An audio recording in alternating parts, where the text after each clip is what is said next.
الرحیم۔ السلام علیکم، میں ہوں بشارت صدیق اور آپ دیکھ رہے ہیں برادرز ولاگ۔ قائد اعظم محمد علی جناح کے بعد پاکستان کی 75 سالہ تاریخ میں عمران خان سب سے بڑا لیڈر ہے اور ہم خوش قسمت ہیں کہ ہم عمران خان کے زمانے میں جی رہے ہیں۔ آنے والی نسلیں ہم پر شک کریں گی کہ وہ بھی کیا خوش قسمت لوگ تھے جو عمران خان کے دور میں زندہ تھے، مگر کتنے بے غیرت اور بے قدرے تھے کہ عمران خان کو سمجھ نہ سکے۔ سینئر تجزیہ اگر ہارون رشید نے اپنی اشک بہا دینے والی تحریر میں یہ الفاظ لکھے ہیں۔ وہ کہتے ہیں کہ کچھ لوگ ابھی بھی پوچھتے ہیں کہ امریکی اسٹیبلشمنٹ عمران خان سے اتنی خوف زدہ کیوں ہے۔ یہ سوال سن کر مجھے اپنے پاکستانی لوگوں کی معلومات پر حیرت ہوتی ہے کہ اس لا علم قوم کو اتنا بھی علم نہیں کہ عمران خان کے دور میں پاکستان کی 75 سالہ تاریخ میں پہلی بار 6ٹھی جماعت سے لے کر 12ویں جماعت تک ہر بچے کے لیے ترجمہ قرآن کی تعلیم شروع کی گئی۔ ملک اسکول میں قرآن ترجمے کے ساتھ پڑھ رہے ہیں۔ میں بچوں کے 9th 10th 11th اور 12th جماعت کے بورڈ کے امتحانات میں لازمی مضمون کے طور پر اس سبجیکٹ کو شامل دیکھ رہا ہوں۔ یہ کتنا بڑا قدم ہے، یہ بات پاکستان کی سادہ عوام نہیں جانتی، مگر امریکی اچھی طرح جانتا ہے کہ عمران خان اس قوم کے نوجوان نسل کو قرآن سے جوڑ رہا ہے، کیونکہ امریکیوں کو پتہ ہے کہ کالج اور اسکول کے سلیبس کس طرح نئی نسلوں کی ذہن سازی کرتے ہیں۔ تو آپ کا کیا خیال ہے کہ قرآن کو عام کرنے والے اس عمران خان سے امریکہ خوش ہوگا؟ یقیناً نہیں۔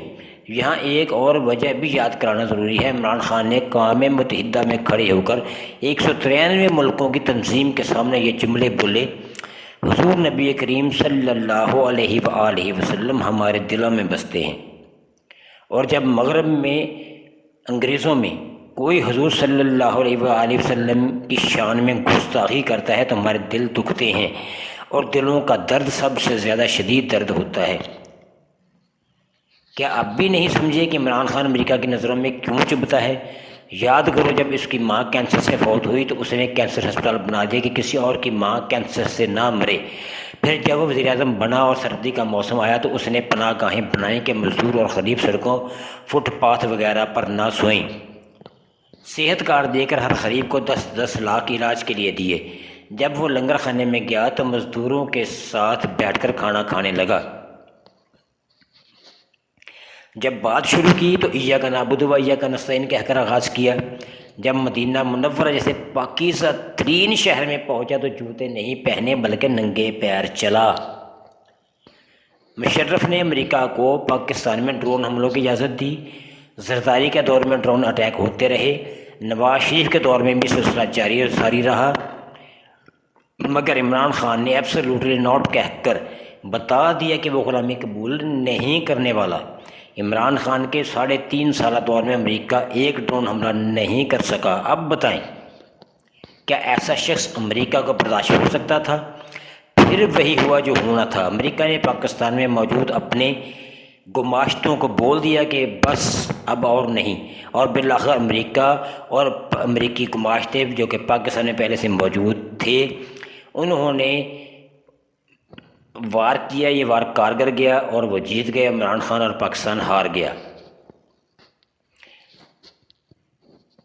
ہارون رشید کہتے ہیں کہ میں 45 سال سے زیادہ عرصے سے صحافت کر رہا ہوں۔ تاریخ کے مطالعے اور اپنی 45 سالہ مشاہدے کی بنیاد پر میں کہتا ہوں کہ 75 سال میں اتنا ظلم کسی پارٹی پر نہیں ہوا جتنا آج فوج عمران خان پر کر رہی ہے۔ یہ بات اس بات کی دلیل ہے کہ 75 سالوں میں فوج کو ایسا کوئی ٹکر دینے والا ملا ہی نہیں جس طرح خان نے ٹکر دی، کیونکہ جو جیسا ٹکر دینے والا ہوتا ہے اس کا جواب بھی اتنا ہی ملتا ہے، اور یہاں جواب کی شدت بتا رہی ہے کہ اس بار اسٹیبلشمنٹ کو بندہ شدید ٹکر کا ملا ہے۔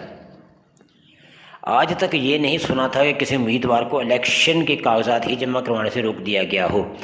آج تک یہ بھی نہیں سنا تھا کہ گھروں میں گھس کر عورتوں اور بچوں پر تشدد کیا گیا ہو۔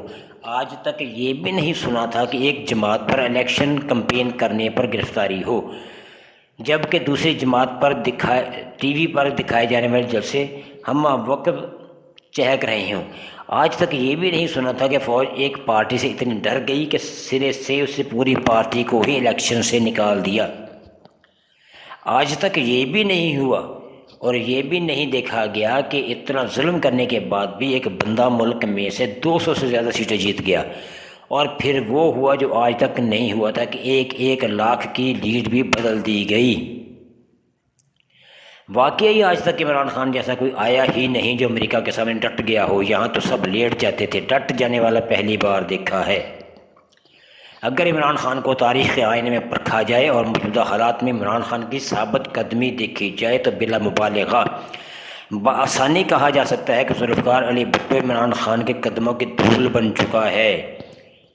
عمران خان کے سامنے بھٹو بھی ایسے ہے جیسے سورج کے سامنے چراغ ہو۔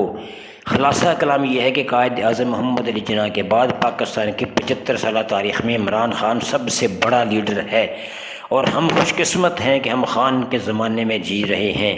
آنے والی نسلیں ہم پر رشک کریں گی کہ وہ بھی کیا خوش قسمت لوگ تھے جو عمران خان کے دور میں زندہ تھے، مگر کتنے بے غیرت اور بے قدرے تھے کہ عمران خان کو سمجھ ہی نہ سکے۔ ملتے ہیں اگلے ولاگ میں۔ اپنا اور گردن والا کے لوگوں کا خیال رکھیے گا۔ عمران خان کے چاہنے والے سبسکرائب ضرور کریں۔ بے حد شکریہ۔ اللہ حافظ۔